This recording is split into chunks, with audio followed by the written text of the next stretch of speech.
Hello, welcome to Billion Happy Life Subscribers Marathon. We are reading Messiah Second Coming, Jesus Second Coming, Words of God to get inspiration for the day.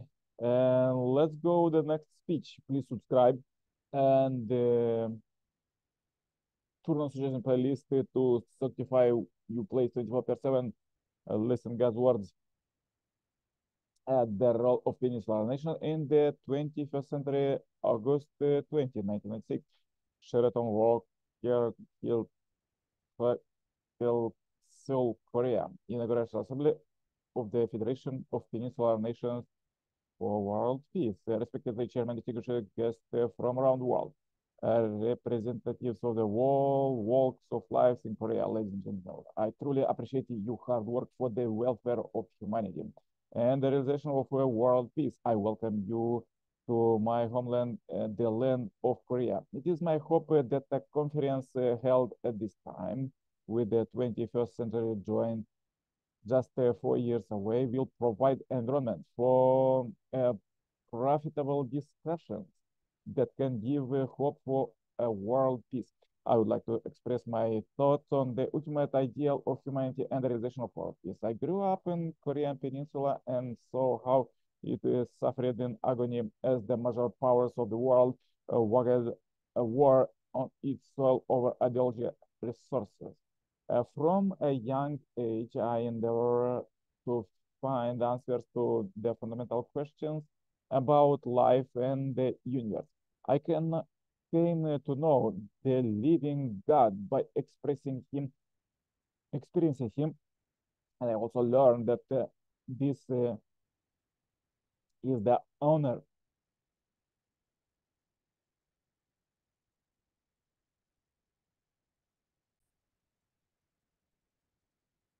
I also learned that this God is the owner of the true love, who has continued to be with humanity throughout history. I could not believe that God had the planet and intentionally created the world, seeing contradiction and struggle.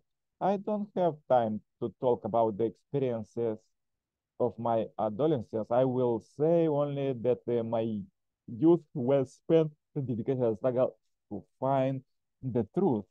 Through my struggles and searching, I discovered the divine principles, which is the thought system of the Nicolae Church. The divine principles was not developed by ordinary means. I found it based through conversations with Jesus and the sages in the spirit world, through prayer, and most important, by communicating deeply with God Himself.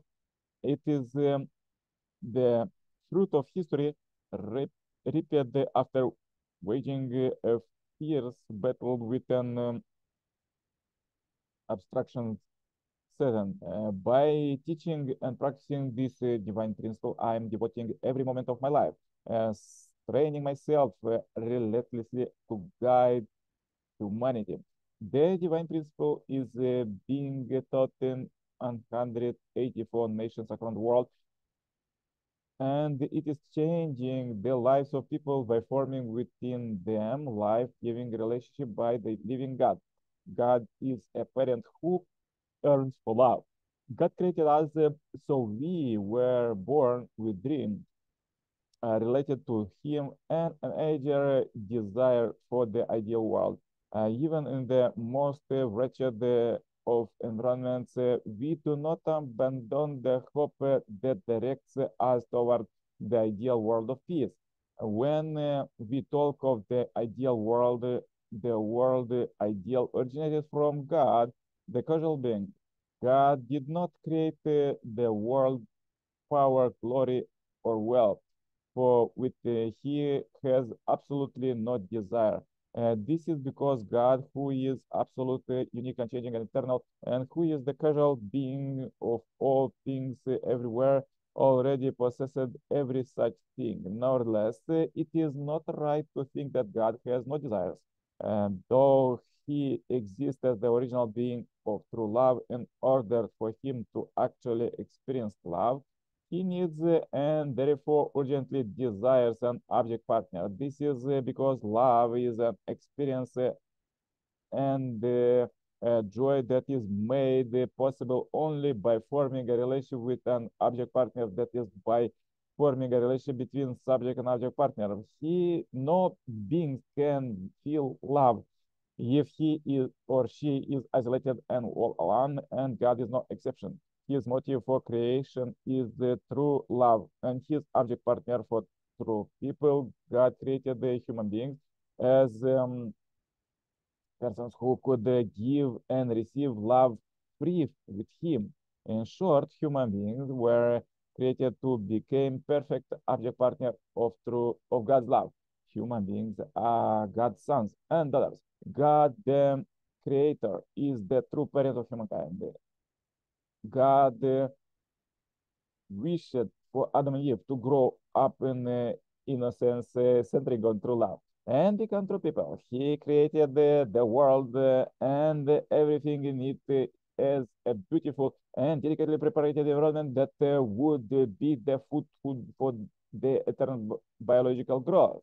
In such an environment, human beings will grow to maturity and flourish physically. However, God has the deepest interest of all in the internal nature and loving character of human beings.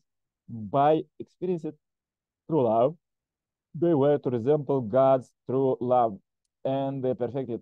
He created the power of love to be the strongest of all internal non-material power. That we experience the power of love with the love of God and according to laws of God signifies that we take after God, our parent. Okay, this was powerful quotes for today. Please remember them during the day that God could give you more ideas how to perfect your life and your family, community, countries, and the whole world with true love. See you tomorrow with more powerful quotes. Yours, Nicolae.